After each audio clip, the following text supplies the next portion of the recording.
چا ارادو کی نو هغې له په دین کې پوهه نصیب کی. په دین کې پوهه هغه اسباب له الله برابر کی چې هغه د دین د پوهې دپاره سبب ګرځي. یو کس هغه له الله توفیق ورکي، هغه په قرآن او سنت باندې الله پوهه کی او هغه راشي بیا هغه قوم ته، د هغه قوم نارینه او زنانو ته،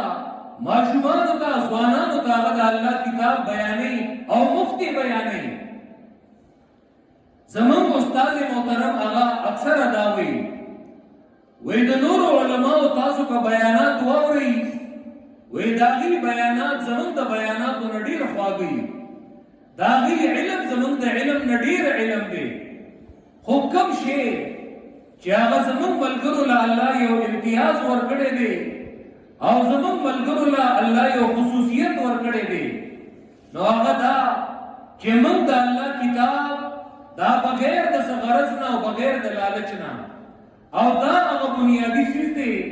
چې الله زمونږ د خولې نه هغه ماته ګوډه خبره ده الله یې خورئ او په هغې باندې خلک راځي او د الله کتاب هغې زده کوي. نن که علما هغې د الله د کتاب خدمت دا بغیر د څه دنیاوي لالچ نه هغه شروع کړي.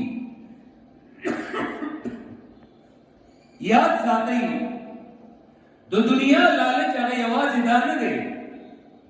چې زه صرف د بل نه پیسه والم د بل نه ټکه والم، نه دا نه. د دنیا لالچ هغه دا دی یو عالم هغه به دې ته نه ګوري چې زما شهرت وشي، خلک دې ماته شیخ القرآن ووایي، خلک دې ماته شیخ الحدیث ووایي او خلک دې ماته شیخ الاسلام ووایي.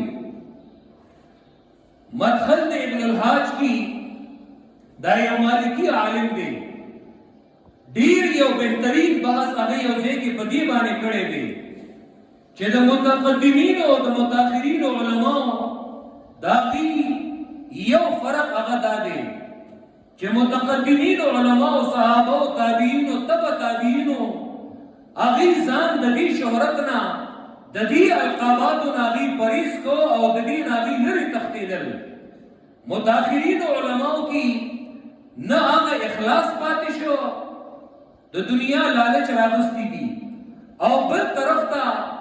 یو بل رسم او په یو بل بدعت کې چې هغې واقع شوي دي لوی لوی القابات، فلانې شیخ الاسلام دی، نو فلانې جامع المعقول والمنقول دی، تش نمونه دي او ډېر ښکلی بحث پې هغه کړی دی. غرض دا دی چې د شهرت د هغې تنده د هغې یو سړی وږی وي، دا هغه غرض او دا هغه لالچ دی. علماو له پکار دا دي چې بغیر د څه لالچ نه هغې د الله د رضا دپاره د الله کتاب هغه بیانوي. دا یاد ساتئ ستا خبره به الله د عوامو په زړه کې الله به خامخا اچوي. د دې وجې نه زموږ په درس کې الحمدلله نابالغه ماشومان هغې په قرآن پوهېږي، حالانکې نه د صرف ګردانونه ورځي او د نحوې قواعد ورځي، لیکن د هغې په زړه کې الله د خپل کتاب هغه معنا او فهم هغه غورځوي. دارنګې ځوانان د الله په کتاب باندې پوهېږي، نارینه او زنانه د الله په کتاب باندې پوهېږي او الله د هغې نه خدمت کوي. زموږ کار دا دی خیرکم من تعلم القرآن وعلمه، بهتر په تاسو کې هغه څوک دی چې هغه قرآن زده کوي او بل ته ښایي او بل ته بیانوي. دغه زموږ کار دی. من قرآن زده کوو او ملګري باندې دا لازمه کوو چې دی په هر ځای کې دی، که په بازار کې دی دی به په بازار کې د الله کتاب بیانوي، که په یونیورسټۍ کې دی په جامعه کې دی، که په سکول او په کالج کې دی دی به هلته د الله کتاب بیانوي. دارنګې که دیره ده که اجره ده که ډیټک دی، هر یو مسلمان باندې دا لازم دي چې دی د الله کتاب بیان کړي. تاسو ګورئ چې د الله کتاب په هر ځای کې بیانېدل شروع شي،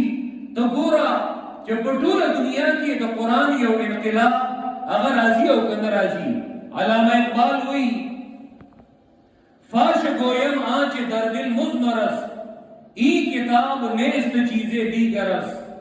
چون بجا در رفت جا دیگر شود جان جدی گر شد جهان دیگر شود پڑھکی بھی او خبر پھٹا پرتا دا اگر تخکارا کوما دا کتاب دا معمولی کتاب نہ دے بلکہ دا یو انقلابی کتاب دے او د دې انقلاب داسې دی کله چې دا د یو انسان زړه ته درد نشي په هغه انسان کې په هغه زړه کې انقلاب راولي او چې کله په هغه یو تن کې انقلاب راشي نو بیا په ټول جهان کې په ټول دنیا کې انقلاب راځي ما یو بل حدیث د رسول الله صلی الله علیه وسلم هغه لوسته وو چې کوم سړی هغه په زمانه د جاهلیت کې غوري نو هغه په اسلام کې غوري نبی علیہ السلام فرمائی الناس معادن کمعادن الذهب والفضه د دې خلکو مثال په شان د درنګونو دی لکه درنګ د سرو زرو د سپینو زرو مقصد دا دی چې دا هر انسان الله غ فطرت کی